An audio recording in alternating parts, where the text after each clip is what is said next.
Voilà, nous saluons tous nos frères et sœurs qui nous entendent et que la parole de Dieu ne retourne pas au Seigneur sans avoir fait donc un effet dans les cœurs. Nous saluons ceux qui nous écoutent outre-mer, particulièrement que le Seigneur vous bénisse aussi alors que vous êtes attentifs à l'écoute de la parole du Seigneur. Notre roi s'en vient. Voilà, c'est le thème que nous allons aborder dans l'heure qui va suivre. Si vous voulez bien, on va aller lire dans la Bible, Apocalypse, se rafraîchir les idées dans Apocalypse chapitre 19.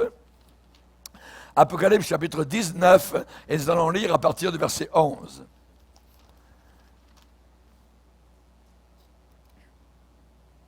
« 19, verset 11, c'est Jean l'apôtre qui donne son témoignage et qui dit « Puis, donc après les noces de l'agneau, qui sont décrites précédemment, dans le passage précédent, puis ensuite, je vis le ciel ouvert, et voici, parut un cheval blanc. Celui qui le montait s'appelle fidèle et véritable, et juge, et combat avec justice. Et ensuite, on a la description de sa personne. Ses yeux étaient comme une flamme de feu. Sur sa tête étaient plusieurs diadèmes. Il avait un nom écrit que personne ne connaît, si ce n'est lui-même. Et il était revêtu d'un vêtement teint de sang. Son nom est la parole de Dieu. Les armées qui sont dans le ciel le suivaient sur des chevaux blancs, revêtus d'un fin lin blanc pur. De sa bouche sortait une épée aiguë pour frapper les nations. Il les pétera avec une verge de fer et il foulera la cuve du vin de l'ardente colère du Dieu Tout-Puissant. Il avait sur son vêtement et sur sa cuisse un nom écrit, Roi des rois et Seigneur des seigneurs. Amen. Père, nous voulons te bénir et te glorifier. Notre joie est pleine et totale de venir en ta présence, Seigneur, et de parler de ce retour qu'effectuera ton Fils bien-aimé avec nous, ses armées, ses saints, ses sauvés, ses élus. Nous voulons te glorifier, Seigneur Jésus, en te demandant d'apposer ta bénédiction, ton sceau d'approbation sur la prédication qui va suivre. Nous te demandons l'onction du Saint-Esprit. Nous te prions cela au nom du seul et unique Sauveur que nous possédons, Jésus-Christ de Nazareth. Amen. Et tout le peuple dit Amen. Amen. On peut s'asseoir, frères et sœurs. Alléluia. Ce matin, nous avons vu donc particulièrement les deux aspects. Il n'y a pas uniquement l'incarnation de Jésus, il y a aussi la fin, le couronnement du Seigneur Jésus-Christ lorsqu'il reviendra pour régner éternellement. Alléluia. Il ne peut pas y avoir de côté est sans avoir le côté ouest. Il ne peut pas y avoir de fiançailles s'il n'y a pas de mariage. Et ça serait terrible si vous arriviez à l'église avec un seul soulier. S'il y a un soulier, il faut qu'il y ait un deuxième soulier. Amen. Et nous avons vu évidemment donc quelque chose qui en parlait donc ce matin. Et là particulièrement donc on va voir dans cette deuxième partie, nous avons vu dans la première partie comment Jésus va revenir visiblement. Les gens vont le voir arriver. Et nous allons voir maintenant de quelle façon il va revenir victorieusement. Il revient de façon victorieuse. Il ne revient pas en catimini. Il ne revient pas comme il est venu la première fois, petit bébé caché, là, enveloppé dans des langes, imaginez. Non. Il va revenir victorieusement. Puis je vis le ciel ouvert. Le ciel ouvert, et voici parut un étalon blanc. celui qui le montait s'appelle la parole de Dieu, le roi de tous les rois, le Seigneur de tous les seigneurs. Alléluia. Nous allons voir la maîtrise de sa conquête. Alléluia. Il va revenir à cheval. Il est venu au travers la première fois du sang d'une petite paysanne galiléenne. Mais il va revenir à cheval, sur un cheval blanc, quand il viendra avec son épouse, Alléluia, qui, elle, sera dans tout son ravissement, enchantée, extasiée, si heureux de la victoire finale du Seigneur Jésus-Christ. Rappelez-vous, rappelons-nous, quand Jésus est entré à Jérusalem, juste avant, quelques jours avant sa crucifixion, les foules ont jeté des branches d'arbres sur son chemin, des branches de palmiers par terre sur son passage à ses pieds. Ils sont prosternés et ils ont chanté « Hosanna, Hosanna !» Voyez, mais quelques jours plus tard, cette même foule a crié « Crucifie-le! Crucifie-le !» C'était les mêmes personnes, la foule de Jérusalem, qui quelques jours auparavant criait « Hosanna, Hosanna !» soudain avait totalement changé. Vous vous souvenez sur qui Jésus était monté quand il est entré dans Jérusalem au début de la semaine? Quand il est allé au travers des rues de Jérusalem, il était monté sur un petit âne qui nous parle d'humilité. Et là, il était en train de réaliser, d'accomplir une prophétie de la Bible. En train d'accomplir la prophétie de Zacharie, qui lui, des années auparavant, des siècles auparavant, dit « Ton roi vient à toi sur un ânon, le petit d'une ânesse. » Quand Jésus va revenir la deuxième fois, il ne revient pas sur un petit ânon, il va revenir sur un étalon. Alléluia. Un étalon blanc. Alléluia. Il reviendra monter sur ce cheval de bataille, symbole de victoire, symbole d'honneur, symbole de conquête. Henri IV, à l'époque en France, dans les batailles, était monté sur un cheval et il disait aux gens de son équipe « Suivez mon panache blanc !» Voyez, Jésus, lui, amen, il n'aura pas besoin de dire « Suivez mon panache blanc !» Amen. Mais nous serons derrière lui sur des chevaux et nous le suivrons dans sa conquête quand il va revenir instaurer sur la planète Terre son règne de fer, anéantir l'Antichrist par le rouage de sa bouche, le souffle de sa bouche, la puissance du Saint-Esprit. Alléluia. Merci Seigneur. Merci Seigneur. Le Duce Mussolini, amen, lui aussi se baladait en Italie sur un cheval dont les sabots claquaient sur les pavés des rues italiennes. Mais Jésus-Christ revient avec un cheval à partir du ciel.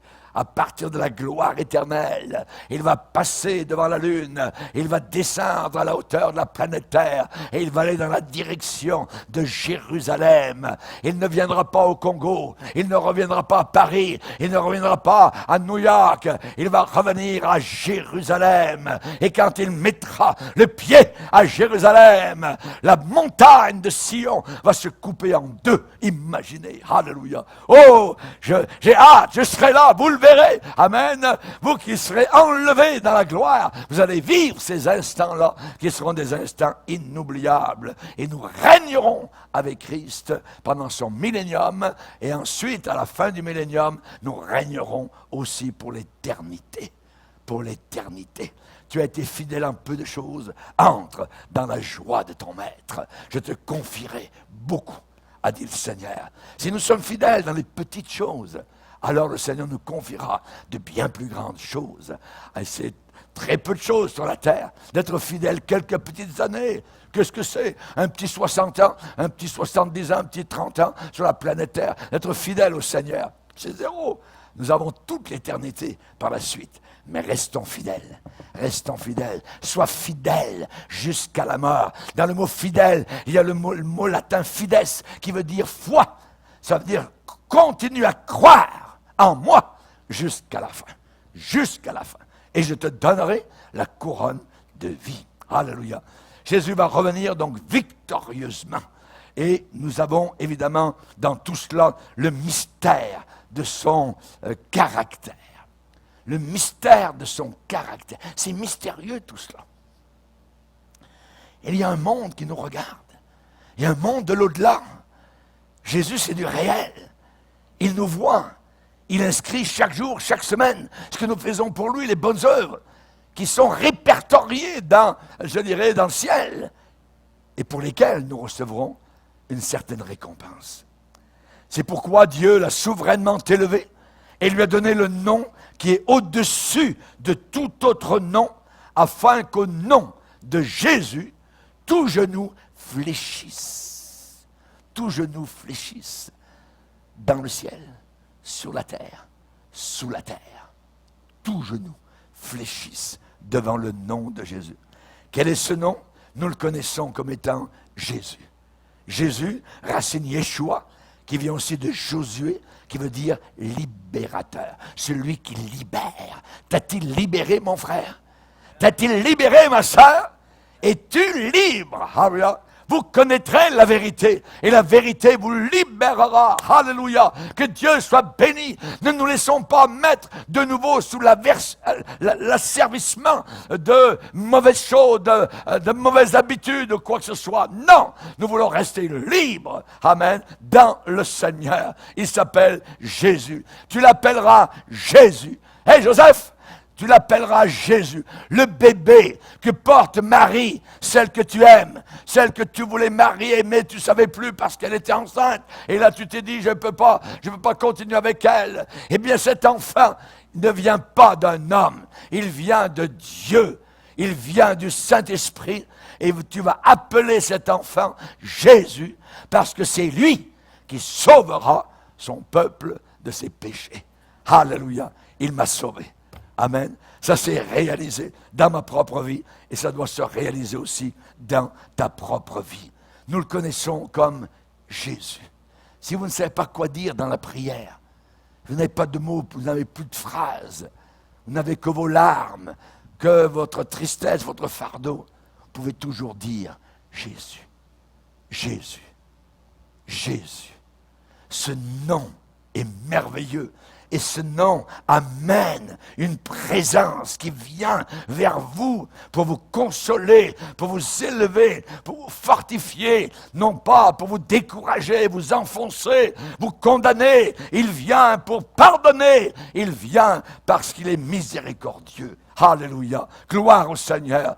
Mais cependant, il existe un mystère. Un mystère sur lui que nous ne pourrons jamais sonder. Et je pense que nous ne pourrons jamais vraiment même le comprendre au ciel. Jésus. Jamais eu de commencement. La Bible dit qu'il est là-haut avec son corps. Et nous chantons, il est un homme dans la gloire. Jean l'a vu avec des yeux, avec des épaules, puisqu'il porte une robe, un vêtement. C'est mystérieux tout ça. Il n'a jamais eu de commencement et il est Dieu. Il est venu dans un petit corps comme nous, humains. Je lui ai rappelé ça ce matin, je parlais avec lui, et il dit, Seigneur, c'est merveilleux, tu es venu, tu t'es rabaissé, tu t'es concrétisé, tu t'es rapetissé, tu t'es réduit. Toi dont les cieux des cieux ne peuvent te contenir, tu es venu comme un simple homme Quelle histoire! Est-ce que je peux comprendre ça? Est-ce que nous pouvons comprendre cela? Nous pouvons simplement réaliser et croire les faits. Mais comment comprendre tout cela? Pas plus que nous pouvons comprendre comment, sans aucune main humaine, Marie a porté un bébé dans son sein. C'est un miracle. Il y a quelque chose de mystère. Et au travers de Jésus, dans Colossiens, il est dit en lui, sont cachés tous les mystères de la connaissance. C'est en lui. Ça veut dire que tant que vous êtes sur terre, vous n'aurez jamais fini. Vous pouvez continuer à chercher, à connaître Jésus. Ça ne finira jamais. Il est merveilleux. Il est au-delà de notre compréhension. Il est plus élevé que le plus haut, au-dessus de tout nom. Et un de ces jours, nous serons comme lui. Imaginez. La Bible dit, nous serons semblables à lui parce que nous le verrons tel qu'il est. Cependant, nous ne serons jamais exactement lui-même. Nous serons comme lui, mais nous ne pourrons jamais atteindre la divinité. Nous serons toujours des pécheurs sauvés par sa grâce. Ne croyez jamais ce que dans certaines églises on enseigne, que vous êtes des petits dieux. C'est une hérésie totale. Vous ne serez jamais des petits dieux, jamais des petites déesses. Nous serons toujours des pécheurs et des pécheresses sauvés par sa grâce et par son amour. Alléluia, gloire à Dieu. Maintenant, nous voyons que, d'après la description de Jean, qu'il y a une majesté dans son couronnement. C'est le même homme qui était sur la croix. C'est le même homme qui était méconnaissable, barbe arrachée, les yeux révulsés, le sang de partout. Et c'était pour mes péchés. Pourrais-je comprendre ça? C'était pour chacun de nous. Ça nous montre l'horreur de notre péché personnel. Il a dû payer. Et il a payé le prix fort. Et il portera beaucoup de couronnes. Beaucoup de couronnes. Qui ne sont pas les couronnes qu'on appelle Stéphanos, c'est-à-dire les couronnes du vainqueur. Non.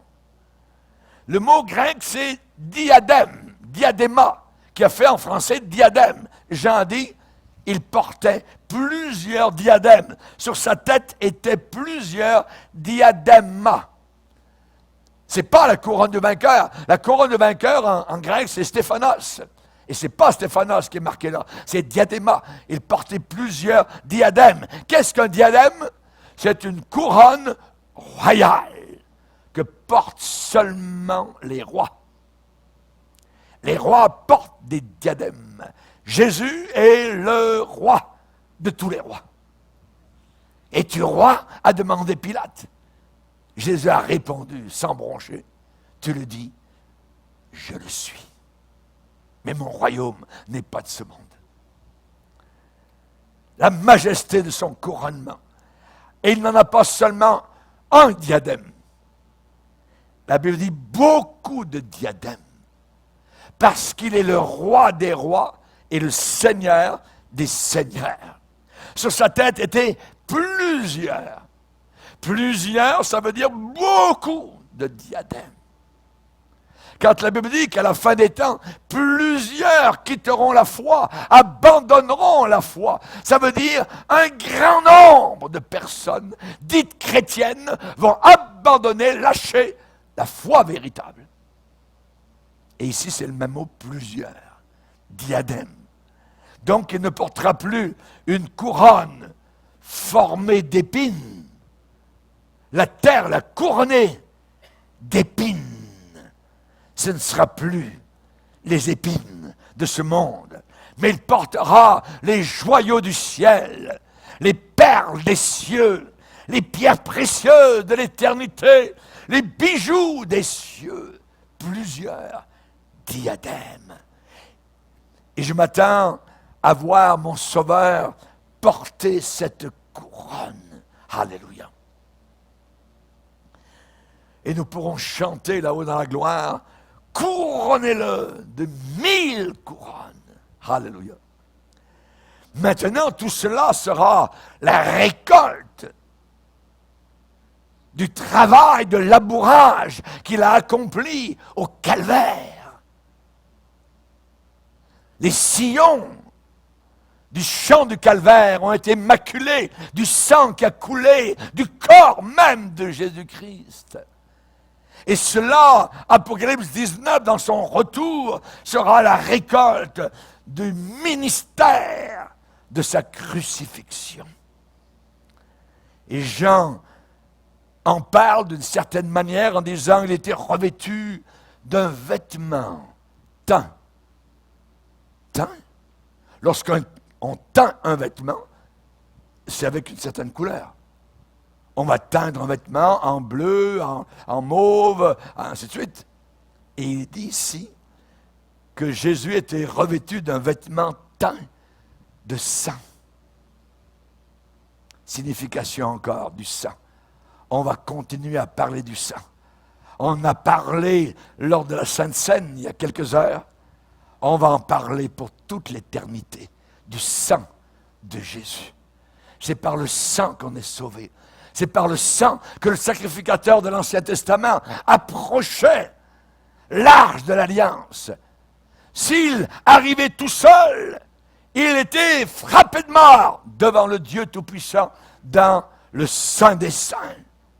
Il devait apporter avec lui un bol rempli de sang d'animaux tués, innocents. Et là, il devait asperger ce sang sur le propitiatoire, sur lequel se trouvaient 2 anges aux ailes courbées et dont les regards et les visages étaient centrés sur le propitiatoire, le lieu sur lequel le sang était aspergé. C'est le sang qui nous permettra d'entrer un jour dans le ciel. Merci Seigneur. Jésus était revêtu d'un vêtement teint de sang.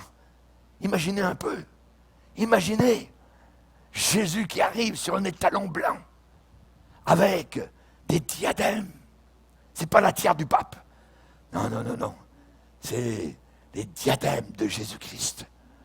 Et là, il avait sur lui un vêtement teint de sang. Son nom, comment il s'appelle? Parole de Dieu. La parole de Dieu.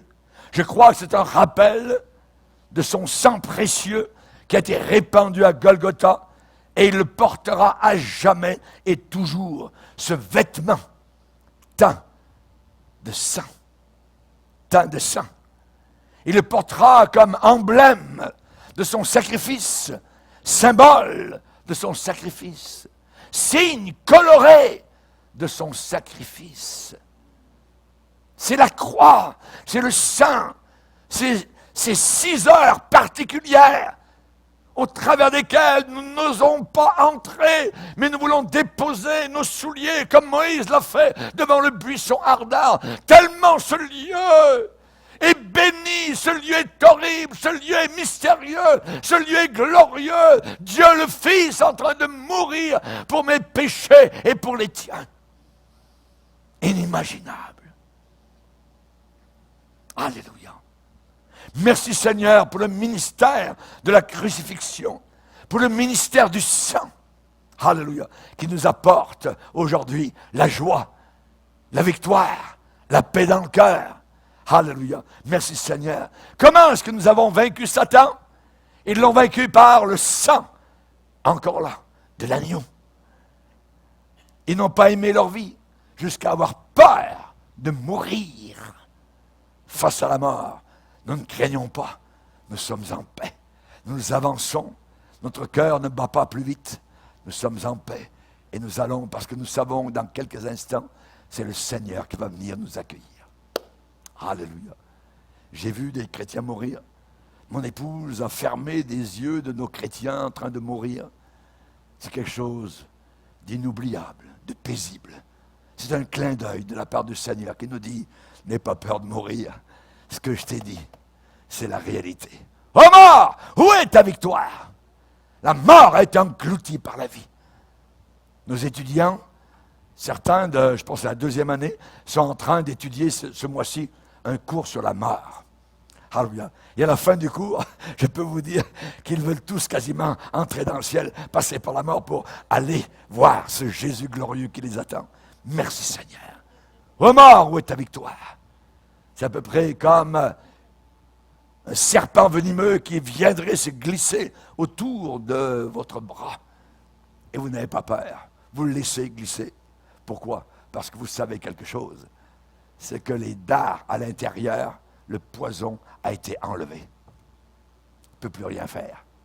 Il peut juste s'enrouler autour de votre bras et c'est tout. Alléluia. Comme un gentil petit chat. Voyez? Vous n'avez pas peur.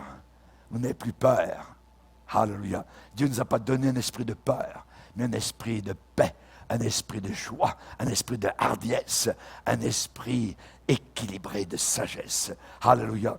Et dans le ciel, eh bien, nous allons chanter des chants et des cantiques qui vont encore parler du sang de Jésus.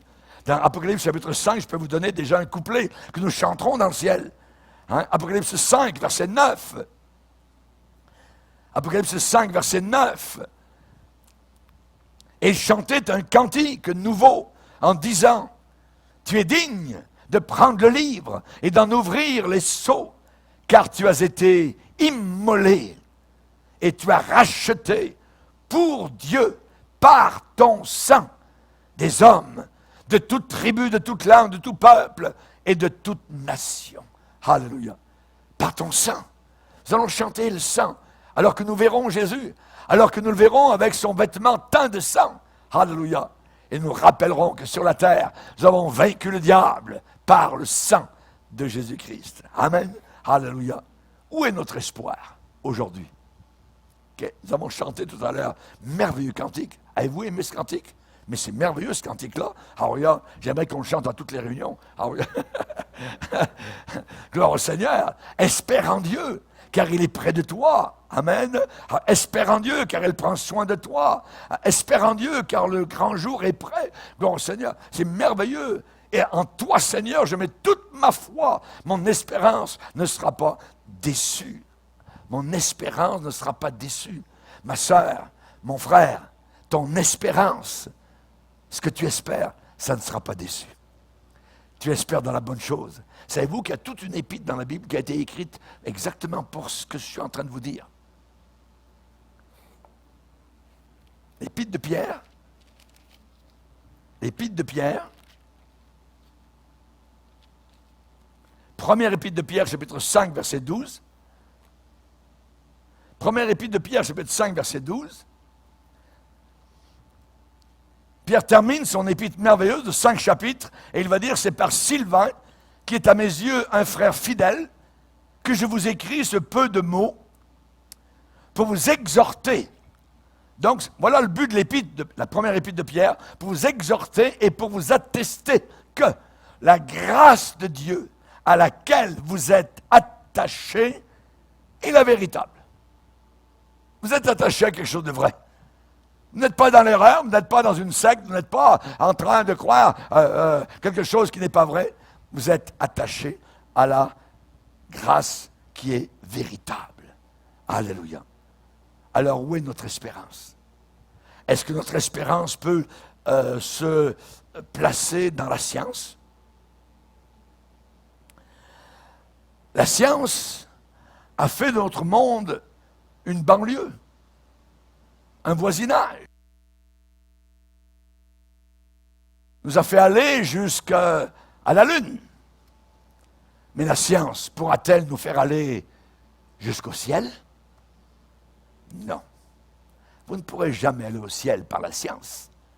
Même si l'homme a placé des petits jouets sur Mars, voyez, qui valent des millions, les opérations, chacune valent des milliards de dollars.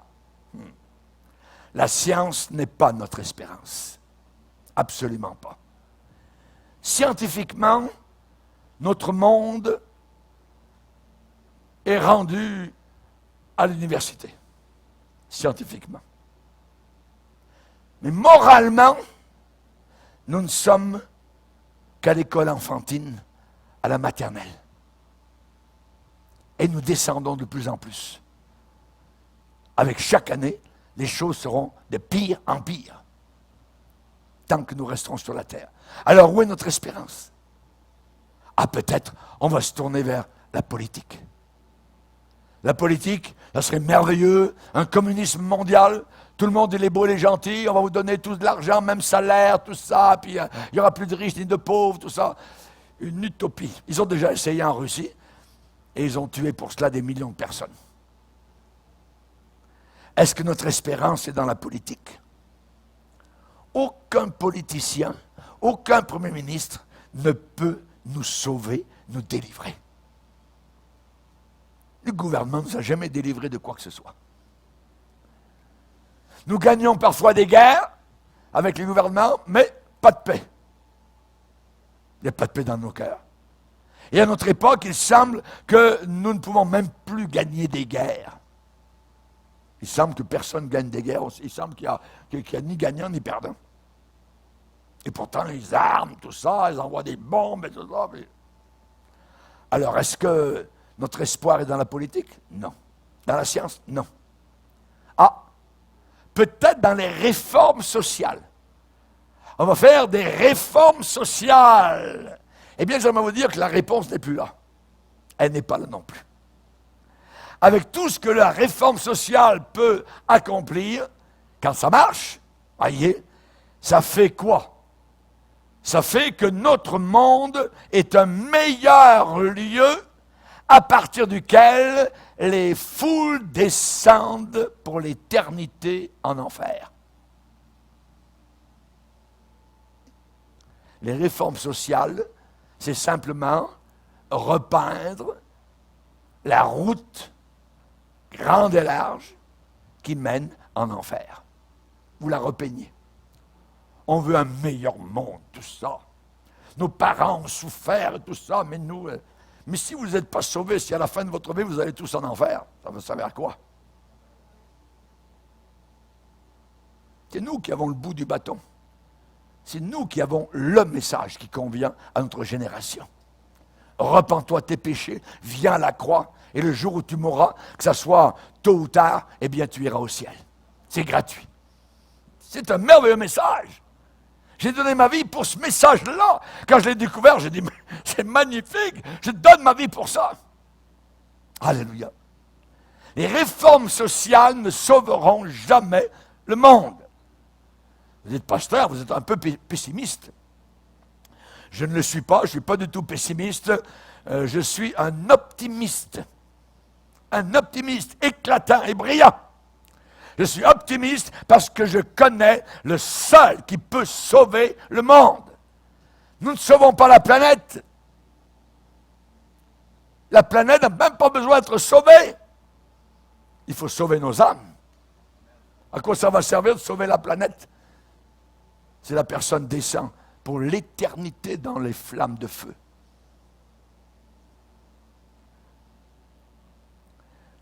J'attends que le Seigneur Jésus-Christ revienne. J'ai un petit sticker à la maison, dans mon bureau. Peut-être aujourd'hui. Peut-être aujourd'hui. Nous ne savons jamais. Jésus a voulu laisser cela secret. Il n'a pas voulu nous le faire connaître pour que nous soyons toujours prêts. Es-tu prêt? Es-tu prêt? Alléluia. À quel autre irons-nous qu'à toi, Seigneur? C'est toi qui as les paroles de la vie éternelle. Sous le ciel, il nous a été donné un seul nom par lequel nous devions être sauvés, et c'est le nom de Jésus. Nul ne vient à Dieu le Père s'il ne passe pas par moi, a dit Jésus. Ce qui veut dire que tous les autres sont perdus. Tous les musulmans sont perdus, tous les bouddhistes, tout ça. C'est pour ça qu'il a dit, allez par le monde entier, prêchez la bonne nouvelle. Celui qui croira sera sauvé. Celui qui ne croira pas sera damné, condamné. Donc c'est très important de parler de Jésus autour de nous. Alléluia. J'attends que Jésus revienne. Mais pour qui revient-il particulièrement? Il revient pour ceux qui l'attendent. Pour ceux qui l'attendent. L'attends-tu? Est-ce que tu attends le Seigneur Jésus? La seule réponse au problème de notre monde actuel, alléluia, sans aucun doute, c'est la venue de notre Seigneur Jésus-Christ. Notre roi s'en vient. Et il va revenir, on l'a vu, visiblement. Nous venons de le voir, il va revenir victorieusement. Et j'aimerais aussi vous dire une troisième chose. Jésus va revenir pour tirer vengeance. Ça ne correspond pas, évidemment, à ce que beaucoup de chrétiens pensent de Jésus. Mais c'est ce que la Bible dit. Et il faut connaître la Bible, et pas nos petites pensées, qui sont souvent influencées par la religion. La religion nous a influencés, a tordu véritablement, nous a brainwashés, voyez, a lavé nos cerveaux. Jésus va revenir pour tirer vengeance. Il va revenir pour punir. Pour punir, c'est ce que la Bible dit. Lisez avec moi Apocalypse 11.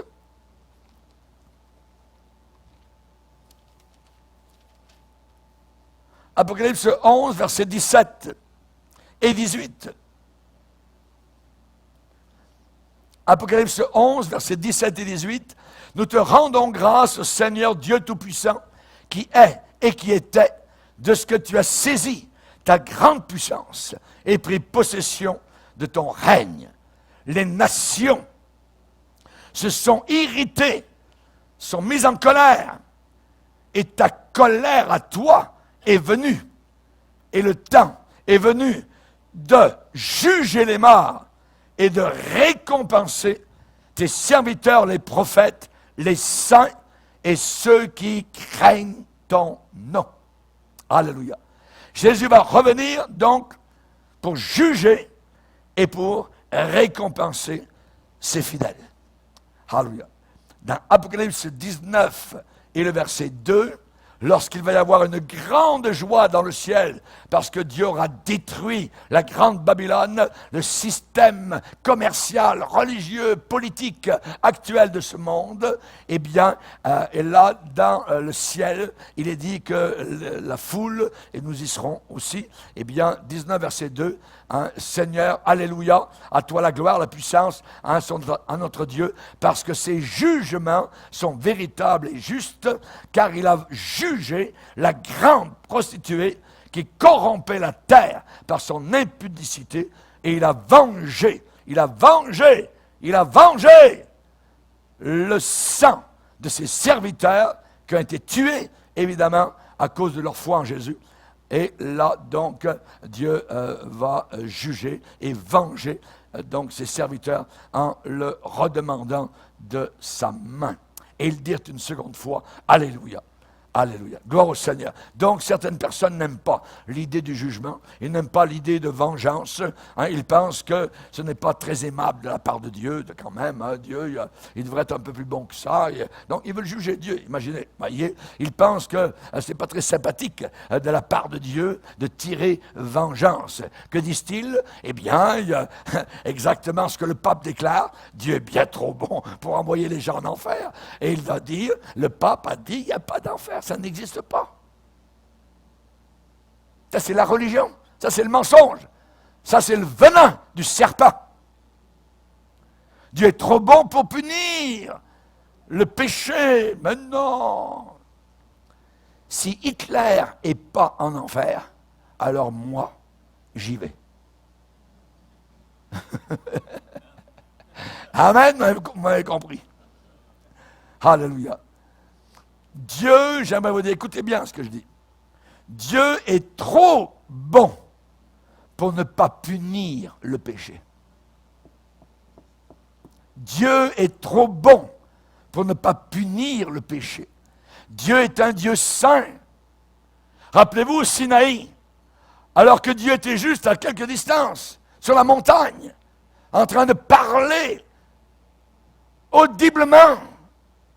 Le feu était pris sur la montagne. Dieu était descendu.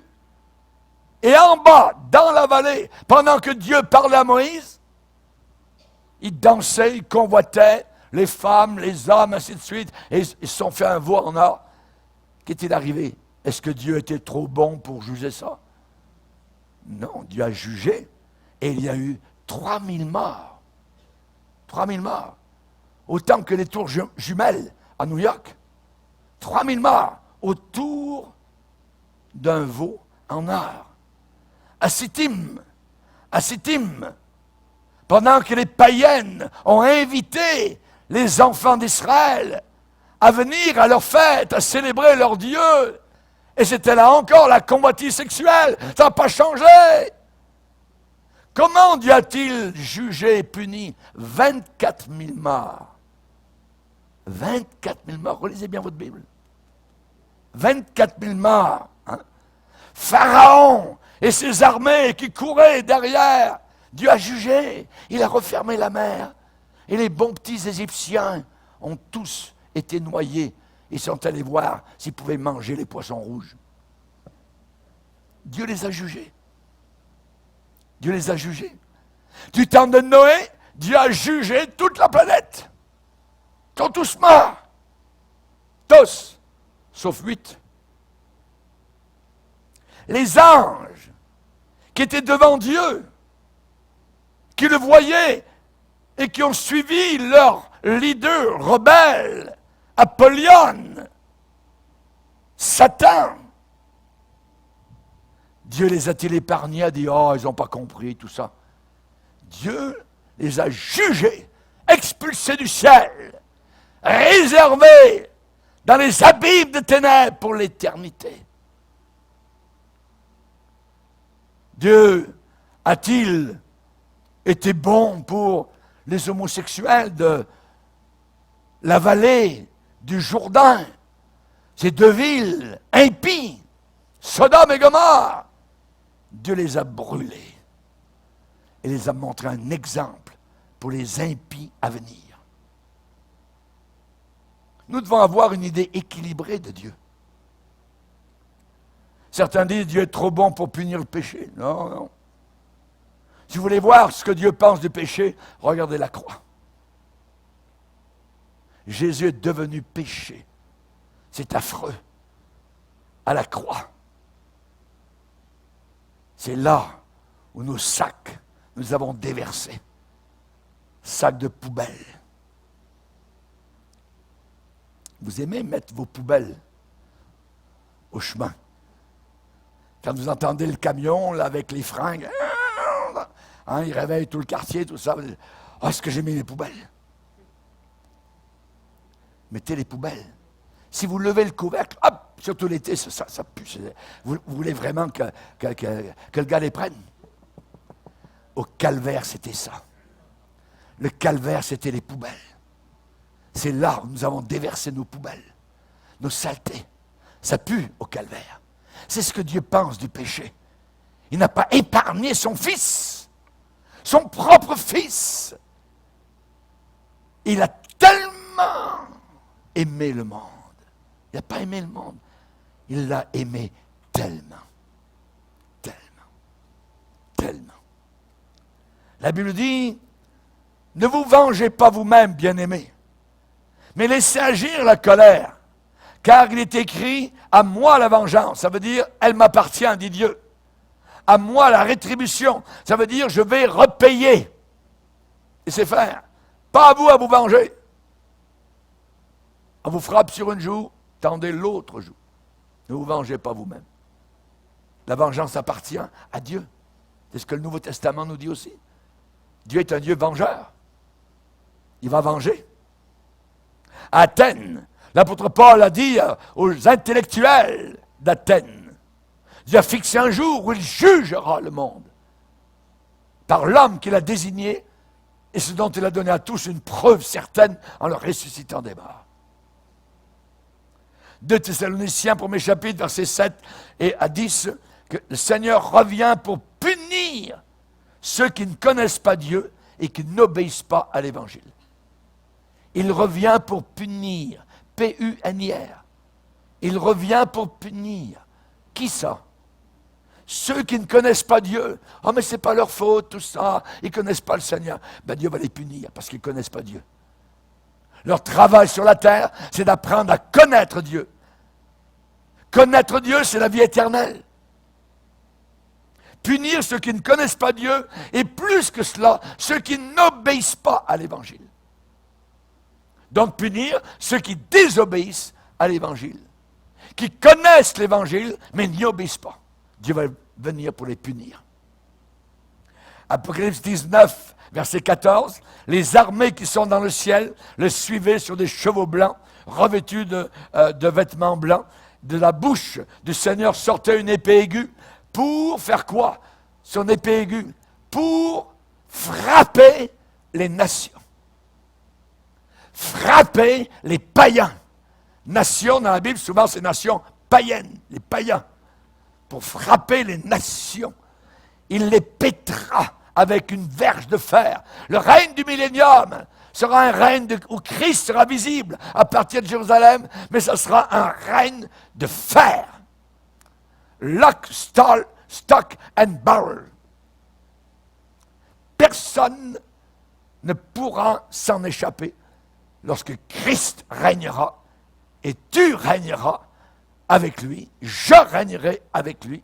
Nous serons ses ministres pendant 1000 ans sur cette terre. Il les pètera avec quoi? Avec une verge de fer. Et il foulera la cuve du vin de son ardente colère. Dieu est un Dieu d'amour. La Bible dit, c'est vrai. Mais si vous prêchez, si vous annoncez l'amour de Dieu, et je l'annonce, mais en excluant totalement la colère de Dieu, alors vous n'avez plus l'Évangile dans sa totalité. Si vous prêchez, si vous annoncez la colère de Dieu, en excluant l'amour de Dieu, ce n'est pas non plus l'Évangile au complet. Tellement souvent dans ce monde, il y a des choses qui ne sont pas droites, des choses qui ne sont pas justes, des choses qui ne sont pas correctes. La justice ne semble pas s'accomplir. Le mal, la méchanceté semblent prévaloir. Actuellement, c'est le mal qui règne sur le trône. La vérité, on l'a fait monter à l'échafaud pour lui couper la tête. Alors les gens vivent dans le mensonge.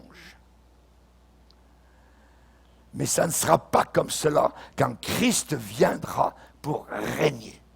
Relisez bien, 2 Thessaloniciens, 1er chapitre, verset 8. Jésus apparaîtra du ciel avec les anges de sa puissance au milieu d'une flamme de feu pour punir ceux qui ne connaissent pas Dieu et ceux qui n'obéissent pas à l'Évangile. Il exercera la vengeance avec un feu éclatant. Jésus viendra tirer vengeance. Il viendra remettre les pendules à l'heure juste et vraie. Il viendra remettre les choses droites et justes. Alléluia. Qu'est-ce que cela signifie pour nous aujourd'hui? Eh bien, j'ai besoin d'apprendre certaines choses sur sa venue. J'ai besoin de les apprendre, de les connaître, de me les faire enseigner, et on ne peut pas se permettre d'être ignorant sur ces choses-là. On a besoin d'enseigner, de dire aux autres ce que nous savons sur sa deuxième venue. Il faut le leur dire. Je ne veux pas que vous ignoriez. Paul va répéter souvent cela dans ses épîtres. Ça veut dire, je veux que vous sachiez. Je veux que vous le sachiez. Souvent, il va poser la question, ne savez-vous pas que? Il va répéter cela. Et Dieu de dire, mon peuple périt faute de connaissance. Faute de connaissance. Donc, on a besoin, premièrement, d'apprendre ces choses. Deuxièmement, on a besoin d'attendre son retour. Il faut vivre en attendant le retour de Jésus.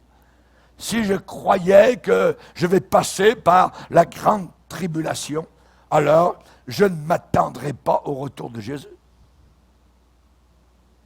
Parce que dès que je verrai l'Antichrist, je verrai et je saurai que Jésus va revenir au bout de 7 ans. Et je dis, personne ne sait donc le temps de son retour. Au lieu de cela, donc, j'attendrai quelque part que quelque chose arrive, Mais nous devons absolument vivre chaque jour comme si Jésus allait revenir nous chercher à n'importe quel moment. À n'importe quel moment. Troisièmement, nous devons languir pour son retour. Languir, soupirer pour son retour. Vous savez, la dernière prière de la Bible, la toute dernière prière de toute la Bible, Amen, viens Seigneur Jésus. Viens Seigneur Jésus. Est-ce que vous avez déjà prié cette prière? Que ton règne vienne, que ta volonté soit faite sur la terre comme elle est faite au ciel. Elle va se faire sur la terre quand il va revenir. Quand il va revenir. Et j'ai besoin de vivre pour sa venue. La Bible nous demande de nous tenir occupés. Pas attendre en se roulant les pouces. Je t'attends, Seigneur. Non, en travaillant. Je travaille en t'attendant chaque jour, Seigneur. Je fais les œuvres que tu as préparées d'avance pour que je les réalise. Nous avons des talents, nous avons reçu chacun de nous des talents. Et la Bible dit, faites-les valoir.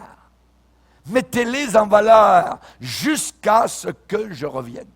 Jusqu'à ce que je revienne. Donc nous devons travailler d'arrache-pied pour le Seigneur jusqu'à ce qu'il revienne. Alléluia. Gloire au Seigneur. Vous connaissez des hommes, des femmes, des églises, des assemblées qui progressent, qui vont de l'avant, qui grandissent dans le Seigneur? La réponse est simple. Parce que tous ces gens-là sont restés dans le champ du travail. Sont restés dans le champ de travail. Ça n'a pas été facile, mais ils ont été fidèles. Ils ont été occupés. Ils ont fait valoir leur talent en attendant qu'ils reviennent. Et vous, qui m'écoutez aujourd'hui, quand il reviendra, est-ce qu'il va vous trouver en train de dormir, en train d'être en habit de pyjama ou en habit de combat?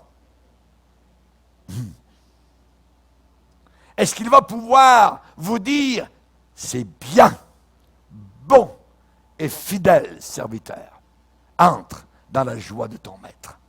Souvent la Bible dit, veillez, veillez, veillez. Amen.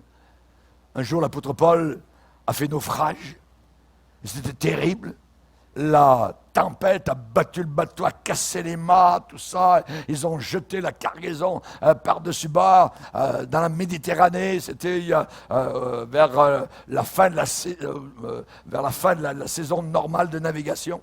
Donc, et là, ils sont partis sans avoir écouté les conseils de l'apôtre Paul. Il y avait environ 300 personnes à bord.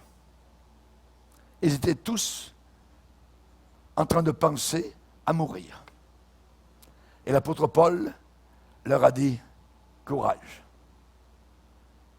Le Seigneur m'a parlé au travers d'un de ses envoyés, ses messagers. Nous arriverons tous sains et saufs, sauf le bateau qui n'existera plus. C'est ce qui m'a été dit. Et j'ai confiance qu'il en sera exactement comme il m'a été dit. Et un beau jour, ça faisait environ 2 semaines, les marins ont jeté la sonde. Et en jetant la sonde, la Bible dit qu'ils ont soupçonné qu'ils approchaient de quelque terre. Parce que ils ont jeté la sonde, ils ont calculé, ils ont attendu un peu, le bateau a continué, le reste du bateau a continué un peu à aller plus loin. Ils ont jeté de nouveau la sonde. Oh! Il semblait que le fond de la mer montait.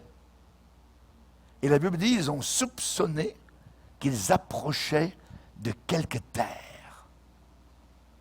L'orage a commencé à perdre de sa fureur. Ils ont soupçonné qu'ils approchaient de quelque terre. Et moi, je soupçonne que nous approchons de quelque terre. Alléluia. Gloire au Seigneur. On a sondé les profondeurs de notre monde et on reconnaît que on est en train d'approcher.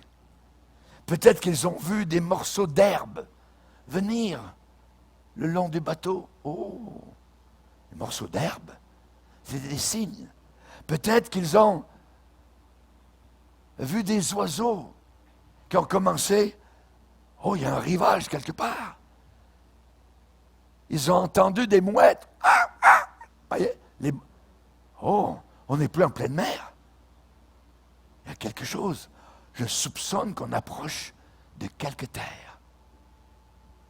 Et je soupçonne, moi, comme homme de Dieu, que nous approchons aussi de quelque terre.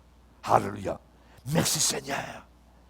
Nous avons vu des visages de chrétiens en train de mourir, rayonnants. L'un a dit un jour, « Oh, que c'est beau! » Pouf, et est parti. Quelque chose de merveilleux. Peut-être quelqu'un a fait un rêve et il a vu un pays où les fleurs ne fanent pas. Oh, je soupçonne qu'on approche de quelque terre. Peut-être quelqu'un a entendu le son d'un chant d'une région élevée. Un jour, mon épouse était tellement fatiguée, elle a dit, Raymond, moi je ne vais pas à la réunion ce soir, je suis brûlé net. Elle dit, ok chérie, reste, repose-toi, tout ça. Je suis allé à la réunion, j'ai fait la réunion, je suis revenu. En revenant, toute rayonnante, pimpante, elle dit, Raymond, écoute, je me suis allongé dans la chambre pour me reposer pendant que tu es parti à la réunion. Et alors que j'étais comme assoupi, j'ai entendu des chants d'une merveille que je ne pourrais jamais te dire. Que c'était beau, que c'était merveilleux. Et toc, ça a disparu. Et ça m'a renouvelé dans mon corps de façon puissante. Est-ce que c'est vrai, André? C'est pas vrai? Toujours la réponse d'André. Amen. Je soupçonne que nous approchons de quelque terre. Baissons nos têtes et prions. Alléluia. Seigneur, nous voulons te glorifier et t'adorer. Nous voulons te bénir, Seigneur. Car nous savons que tu reviens. Et tu vas revenir soudainement. Nous serons avec toi dans la gloire éternelle. Nous t'aimons, nous ne t'avons jamais vu, Seigneur. Nous croyons ta parole. Tu as dit, il y a beaucoup de demeures que je vous ai préparées dans le ciel. Si cela n'était pas, je vous l'aurais déclaré, je vous l'aurais dit. Alors croyez en Dieu et croyez aussi en moi. Alléluia. Nous te bénissons, Seigneur. Renouvelle nos cœurs, nos âmes et nos vies entières. Merci pour les frères, merci pour les sœurs. Dans le nom puissant, le nom merveilleux de celui qui a été cloué, qui est ressuscité d'entre les morts et qui va revenir soudainement pour nous chercher. Merci, Seigneur, au nom de Jésus. Amen. Et tout le peuple dit Amen. Amen. Gloire à Dieu. Daniel. Alléluia. Pour écouter plus de conférences de prédication et d'études bibliques qui ne sont pas disponibles sur YouTube, rendez-vous sur notre site rbmif.org et vous allez accéder à notre menu messages, vidéos, prédications et vous aurez ainsi accès aux messages censurés. Que Dieu vous bénisse.